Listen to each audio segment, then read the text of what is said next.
অস্তিত্ব ভিন্ন একটা জায়গায়। সবাই যখন চোখ খোলে তখন তাদের সামনে মাউইকে দেখতে পায়। মাউই ভেবেছিল যে এখানে যদি কোনো মানুষ এসে থাকে তাহলে তারা অবশ্যই মারা যাবে। মাউই সবাইকে বলে যে এখান থেকে চলে যাও, না হলে খুব বড় বিপদে পড়ে যাবে। কিন্তু ততক্ষণে মাউই নিজেকে অনেকটাই মুক্ত করে ফেলেছিল।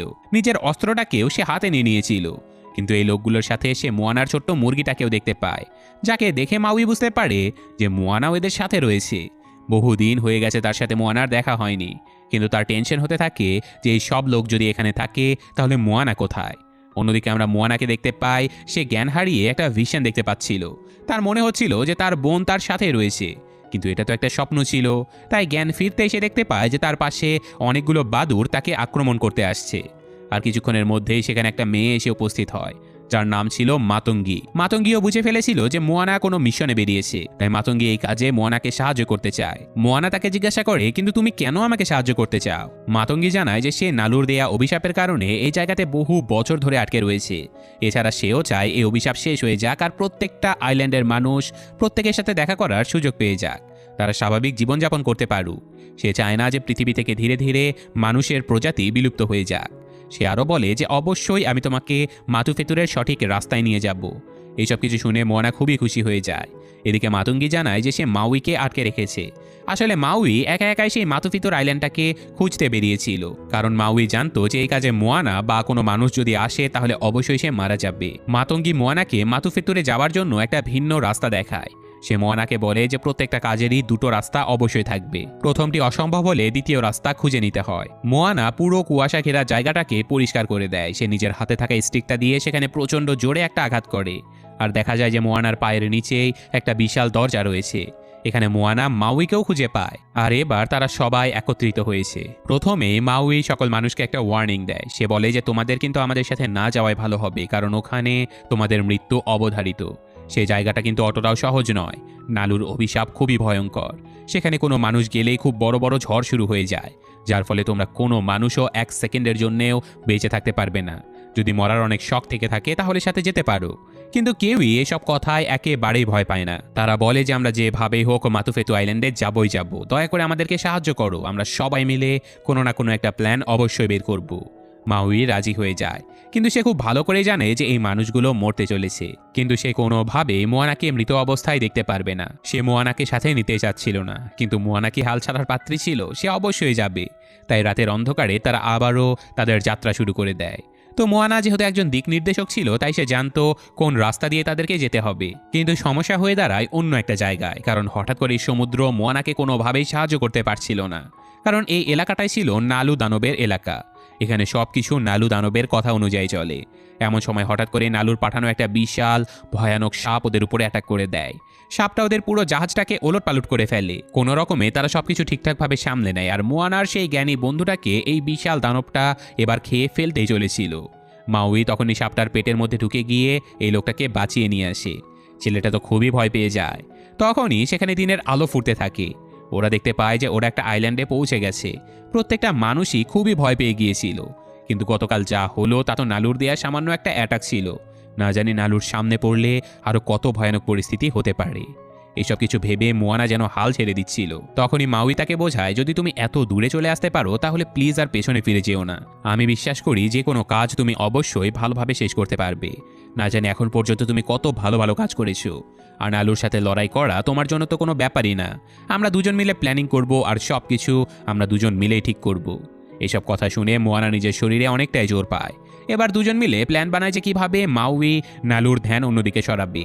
তারপর নালুর যে বড় বড় বজ্র রয়েছে সেগুলোকেও আটকে দেবে, আর তারপর মাউই তার জাদুর অস্ত্রটাকে পানিতে ফেলে মাতুফিতু আইল্যান্ডটাকে উদ্ধার করে আনবে। মোয়ানার শুধু একটাই কাজ যে সে দৌড়ে গিয়ে মাতুফিতু আইল্যান্ডের উপরে নিজের পাটা রাখবে। যখনই একজন মানুষের পা মাতুফিতু আইল্যান্ডের উপরে পড়বে তখন সবকিছু একা একাই ঠিক হয়ে যাবে। তারপর নালুর দেয়া অভিশাপটাও খতম হয়ে যাবে। এমন একটা প্ল্যানিং শুনে ওদের দুজনের কাছে এই বিষয়টাকে অনেক সহজ মনে হয়। ওরা তো আরও ভেবে নিয়েছে যে বাকি মানুষদেরকে ওরা সাথে নিয়ে যাবে না, কারণ সেখানে গেলে সবাই মারা যাবে। আর যেহেতু কাজটা এতটাই সহজ ছিল সেহেতু কাউকে নেবার তো প্রশ্নই আসে না। কিন্তু এই মুহূর্তে তাদের সবচেয়ে বড় সমস্যাটা হচ্ছে তাদের কাছে কোনো জাহাজ নেই। মোয়ানা পাড়ে এসে দেখতে পায় যে তার নৌকাটা পাড়ে আটকানো রয়েছে। তার মানে তার বন্ধুরা তার সঙ্গ ছেড়ে দেয়নি। মোয়ানার বন্ধুরা মিলে তার নৌকাটাকে একটা বিশাল আর মজবুত নৌকাতে পরিণত করেছে। আর সময় অপচয় না করে তাই সবাই মিলে এখন বেরিয়ে পড়ে নালুর উদ্দেশ্যে। তারা দেখতে পায় যে তাদের সামনে নালু কত বড় বড় ঝড়ের সৃষ্টি করেছিল। মাউই তার পাওয়ার ইউজ করে বারবার বিভিন্ন ক্যারেক্টারে নিজেকে চেঞ্জ করছিল, তারপর বিভিন্ন রূপ নিয়ে সে অনেকগুলো ঝড়কে কাটিয়ে দিচ্ছিল। কিন্তু দেখা যায় যে বজ্রপাত থামার কোনো নামই নিচ্ছিল না, বরং বজ্রপাত যেন আরও বেড়েই যাচ্ছে। মোয়ানা ভালো করে লক্ষ্য করে যে নালুর ধ্যান আসলে মাউইর উপরে নেই, আর যদি নালুর ধ্যান আরও একটু অন্যদিকে নিয়ে যায় তাহলে খুব সহজেই মাউই তার কাজটা সেরে আসতে পারবে। তো সবাই এখন এটাই করে। মোয়ানা প্ল্যান করে যে নালুর ধ্যান সে নিজের উপরে নেবে। এই ফাঁকে মাউই আইল্যান্ডটার কাছে গিয়ে আইল্যান্ডটাকে উপরে নিয়ে আসবে। কিন্তু মাউই খুবই টেনশনে ছিল, কারণ সত্যি যদি নালু তার ধ্যান মোয়ানার উপরে দিয়ে দেয় তাহলে সে 1 সেকেন্ডের মধ্যেই মোয়ানাকে ধ্বংস করে দিতে পারে। কিন্তু সত্যি তাদের কাছে দ্বিতীয় কোনো অপশন ছিল না। মোয়ানা পুরোপুরি রেডি ছিল নালুর মনোযোগ তার উপরে নেবার জন্য।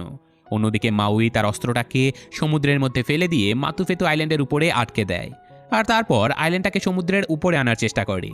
কিন্তু এই সব কিছু নালু বুঝতে পেরে যায়, যার কারণে সে মাউইর উপরে খুব বড় একটা বজ্রপাতের আঘাত করে দেয়। মাউইর হাত থেকে তার রশিটা ছুটে যায়, কিন্তু তারপরেও মাউই রশিটাকে ধরার অনেক চেষ্টা করে। মোয়ানা দেখে যে সব কিছু আরও বেশি কঠিন হয়ে যাচ্ছে। সাগরের নিচ থেকে আইল্যান্ডটাকে উপরে আনতে অনেকটাই সময় লেগে যাবে। আর অন্যদিকে তাদের জাহাজ, নৌকা সবকিছু ভেঙে চুরমার হয়ে গিয়েছিল। মোয়ানার তখন মাতঙ্গীর বলা কথাটা মনে পড়ে যায় যে প্রত্যেকটা জিনিসেরই দ্বিতীয় একটা রাস্তা অবশ্যই থাকে। তাই সাথে সাথে সে পানির নিচে চলে যায়।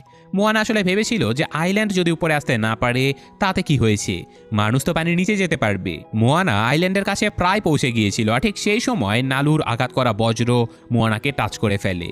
সাথে সাথে মোয়ানা পানির নিচে জ্ঞান হারিয়ে ফেলে। বাকি মানুষগুলো পানির উপরেই ছিল। এদিকে মাউই বুঝতে পারে যে মোয়ানা তার আশেপাশে নেই, তাই পানির নিচে গিয়ে মোয়ানাকে সে নিজের কোলে তুলে নেয়। কিন্তু ততক্ষণে মোয়ানার প্রাণটাই বেরিয়ে গিয়েছিল। হঠাৎ করে চারপাশ থেকে মোয়ানার সকল পূর্বপুরুষদের আত্মারা আসা শুরু করে। তারা সবাই একসাথে নিজেদের পাওয়ার ইউজ করে, আর সেখানে মোয়ানার দাদিও এসেছিল। প্রত্যেকের ম্যাজিকের পাওয়ারের কারণে মোয়ানা পুনরায় তার জীবন ফিরে পায়, আর সেই সাথে মাউইর হারিয়ে যাওয়া পাওয়ারও তারা ফিরিয়ে দেয়। দেখা যায় যে মোয়ানাকেও এবার একজন ড্যামি গড বানিয়ে দেওয়া হয়েছে। মোয়ানাকে একটা ম্যাজিক স্টিক দেওয়া হয়েছে, আর এটা ছিল খুব ইম্পর্টেন্ট। এটা দেখতে সোনালি রঙের, এমনকি স্টিকটার উপরে অনেক কিছু লেখাও ছিল। তাছাড়াও মোয়ানা তার হাতে অনেক ট্যাটুও দেখতে পায়। এখন থেকে মোয়ানার কাছে অনেক ম্যাজিক্যাল পাওয়ার থাকবে।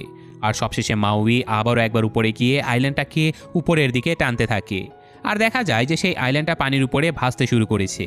আর এটাই সেই আইল্যান্ড যেটা কিনা অন্য সকল আইল্যান্ডকে একত্রিত করতে পারে। মোয়ানা আইল্যান্ডের উপরে গিয়ে একটা শঙ্খ বাজায়। এখানে মোয়ানার শুধু একটাই আশা ছিল, পৃথিবীতে আরও বাকি সকল মানুষদের সাথে দেখা করা।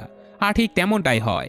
সে দেখতে পারে যে তার বন্ধুরাও আইল্যান্ডের উপরে এসে পড়েছে, আর আইল্যান্ডে থাকা সকল পাহাড়ের গায়ে আপনা আপনি অনেক ছবি ভেসে উঠেছে।